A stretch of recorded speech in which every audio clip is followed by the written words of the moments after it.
khó mỗi chữ ôm trên cả hạt lỡ khó quỳ mỗi chữ lung du rong rong ăn kinh nằm vô ta kinh cá thir bao thấy lâu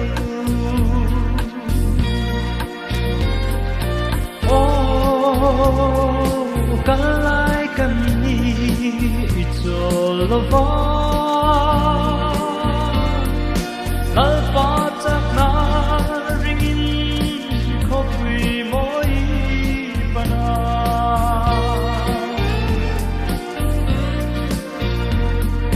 tu kopui moi lam tu ipang zelang sao lo vin y kal ze lang u ra muang hun re hi om lo lal pa hen kang tem ma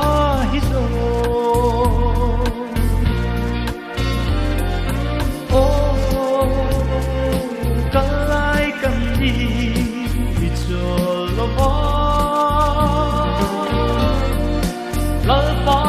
na ringin kopui moi pana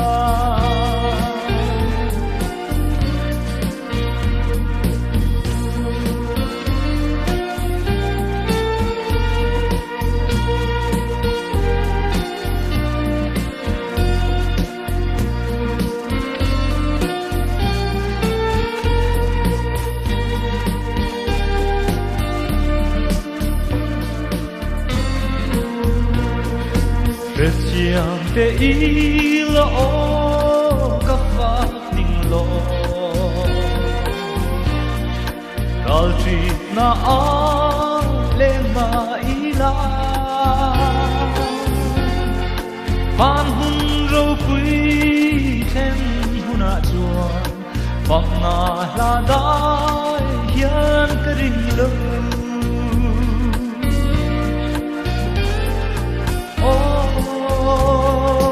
kalai kan ni cholova lal pa chak na ringin kopui moi pana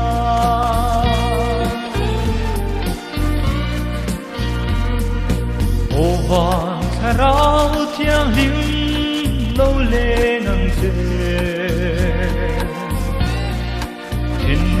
sual ka hong le ang che iram moya min shua yang che lom na hin to lo na chua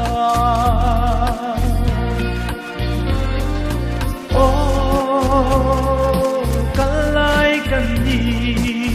cholova